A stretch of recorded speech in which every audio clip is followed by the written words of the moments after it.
What NXT call-ups can we expect in the 2023 WWE Draft? That is what we'll be discussing in this video. Hello everyone, I am Aaron, and welcome back to another video. With the WWE Draft beginning this Friday on SmackDown, I thought I would discuss which NXT call-ups I think will or should happen. Make sure to stay all the way to the end of the video for 2 bonus superstars I think should be called up. First up is Roxanne Perez. Roxanne lost her NXT Women's Championship at Stand and Deliver. As of the day of this video is posted, she is getting her rematch against Indy Hartwell and Tiffany Stratton in a triple threat match on tonight's special edition episode of NXT, entitled Spring Breakin'. Assuming Indy retains her title, that'll free up Roxanne to go to Raw or SmackDown. Next up is Zoe Stark. Love her or hate her, Zoe Stark is undeniably very talented in the ring. She's incredibly athletic and innovative, and has the potential to be a huge star in WWE. Given the current landscape of NXT though, I just don't see any meaningful place for her there, which tells me that it's time to make the jump to either Raw or SmackDown. Next is brawnbreaker. At Stand and Deliver, Braun dropped the NXT Championship to Carmelo Hayes, and it really felt like a call-up was imminent. Since then though, he has turned heel and has just been showing up and attacking seemingly random people. It kind of feels like to me like they're just trying to bide time for his eventual main roster call-up. At the same time though, he just turned heel, so it might be a little soon to call him up. They may want to give him a heel run in NXT before he departs the brand. Next up is Tyler Bate.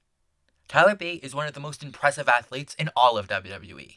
He possesses an incredible combination of agility and strength that makes him a very valuable asset to any brand he's on. At this point though, I feel he'd be far more valuable on Raw or SmackDown than on NXT. Next up is Elia Draganov. Elia is one of the most intense and hard-hitting wrestlers we've ever seen.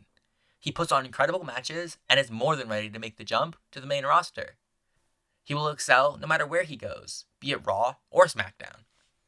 Next up is the Creed brothers. The Creeds truly are the future of tag team wrestling. They have such natural chemistry and ability that really sets them apart. With the New Day completely severed, and Alpha Academy on the verge of splitting up, not to mention any other team that might split up in the draft, the main roster are going to be in serious need of tag teams. Adding the Creeds to either Raw or SmackDown would really help the tag division going forward. Next is Pretty Deadly. Pretty Deadly are an incredible team with so much chemistry and charisma. They're very comedic, but once the bell rings, they're legitimately one of the best tag teams in the world. Much like the Creeds, they could really help the main roster tag division and would be a great addition to either brand. Next up is Grayson Waller.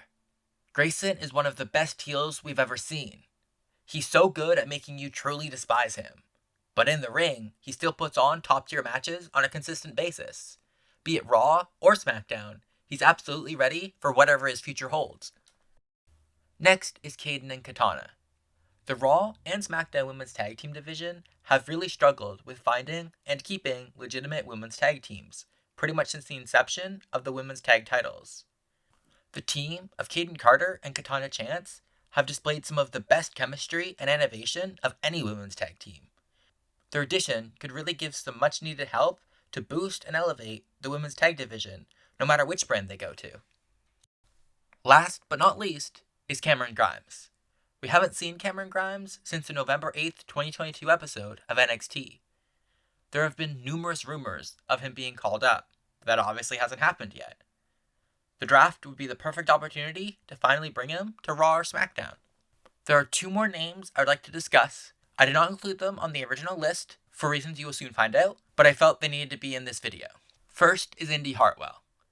Prior to her victory at Stand and Deliver, Indy Hartwell would have been the number 1 person I thought needed to be called up. She's more than ready and has been ready for over a year now. But now that she's the reigning NXT Women's Champion, it's likely going to be a bit longer before we see her get called up. Perhaps following SummerSlam? And the second person is Roderick Strong. I'm unsure of Roderick Strong's status in WWE at the moment. He's still listed in the active roster page on WWE.com.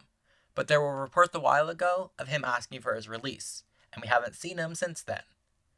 If he does end up staying in WWE, bringing him to Raw or SmackDown would be a great choice. But that's all for today. If you liked the video, be sure to give it a thumbs up and subscribe. And until next time, goodbye.